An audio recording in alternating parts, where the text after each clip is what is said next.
Welcome back to Outdoors with Larry Ray on ESPN 790 AM. Brought to you proudly by the Tennessee Wildlife and Resources Agency.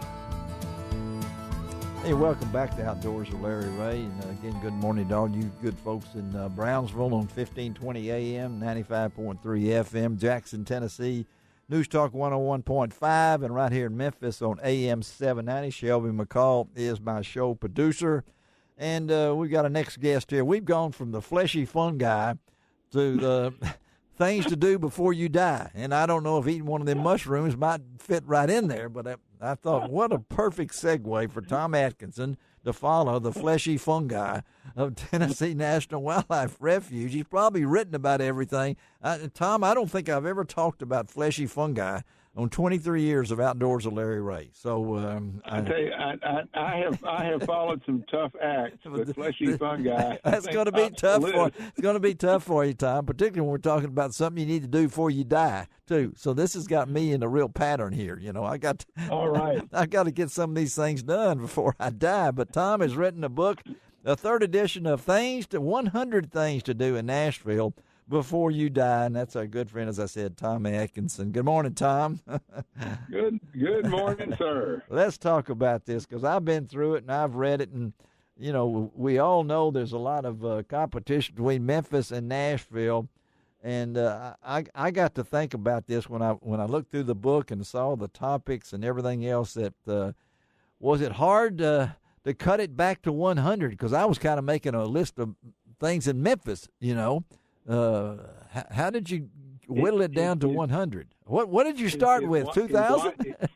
It was a challenge, and indeed one of the ways to skirt that problem is to have a few topics where I could mention more than one thing. I mean, yes, okay.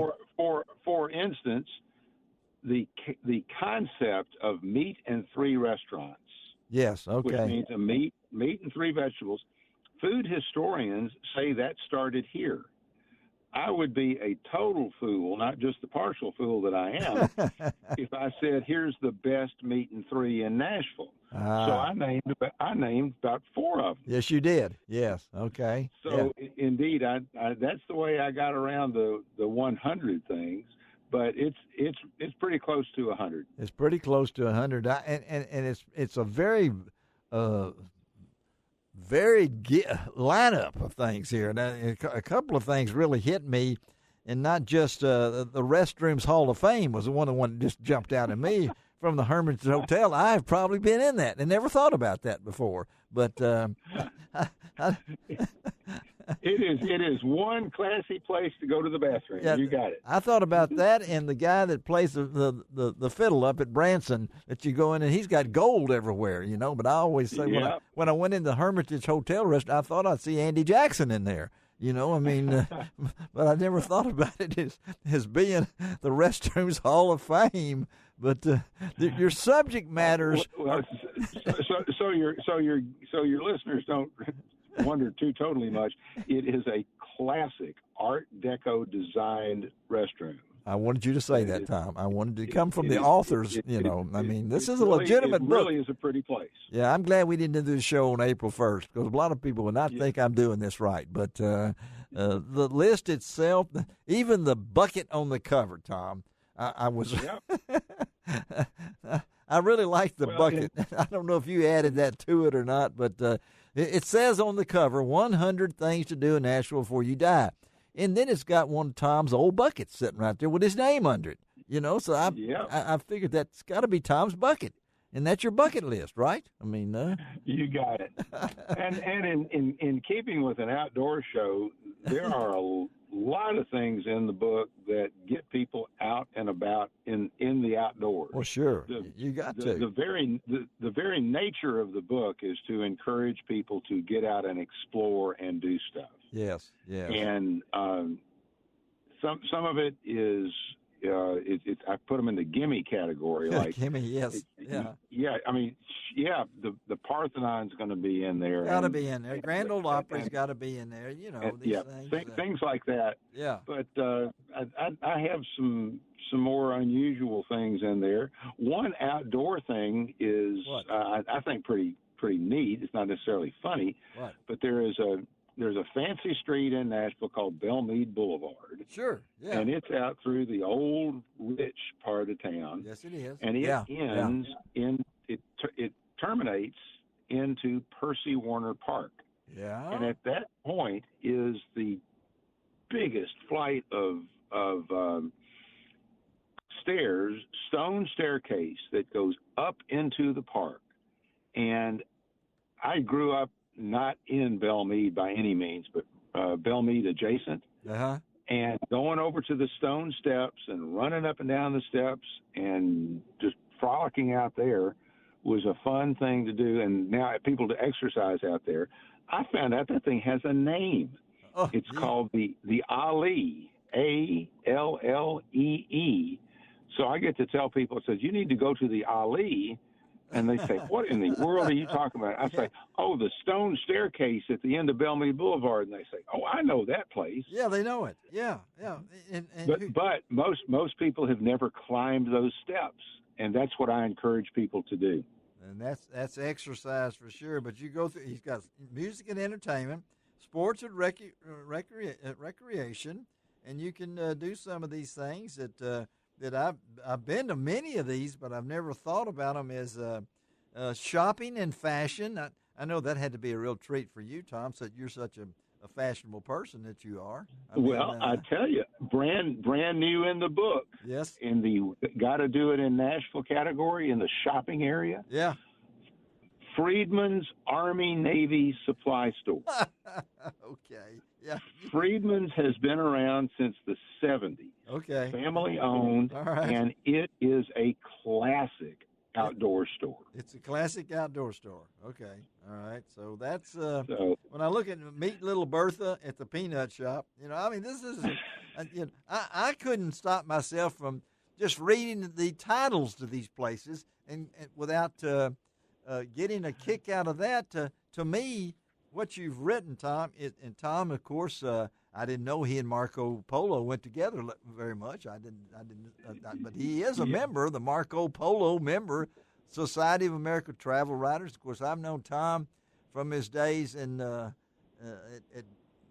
I guess we can say you're over employee. I mean, because you. I worked for Pigeon Forge Tourism people for a long, long time. Went to Wilderness Wildlife thanks to Tom and my wife Miriam and those things. But I had, and believe it or not, Tom, this is one of those books that goes in another special office in my house that most people call it their office, but I'm not going to call it what it really is. But I had as big a kick with the titles. Was that fun? I mean, you got serious in some of these things, but Tom's got a humor, and he's been everywhere. I mean, he's a fly fisherman. And well, I tell you what, you were an old newspaper guy. I am. And I am too. You got both of those right. Old and newspaper guy.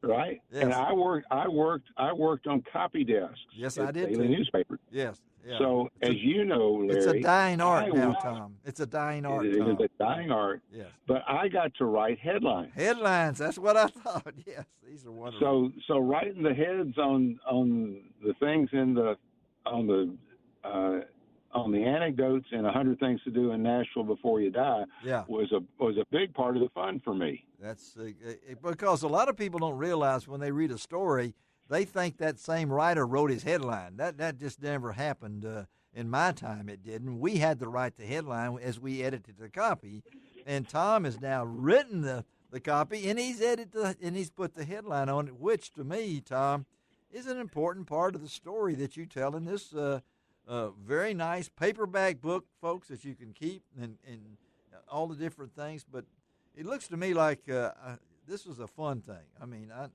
it's work is work, I know, Tom, but you've done it really well, buddy. I'm not just saying that. Thank you. It was, and I'm not sure I like everything in Nashville, but I do like some of these things that I didn't know about, and I think this needs to be a new series from all over, and this could be. Well, the publisher, Reedy Press, has I don't know how many, but many dozens of these 100 Things to Do books. Yes, all across the country. So if people go to reedypress.com, they might find a book at a place they're about to visit and go ahead and get one. Well, this is what you need if you're heading to Nashville, folks, because like I said, it's, let's see, Tom, what do you got? 144 pages, but that includes all the index and everything like that.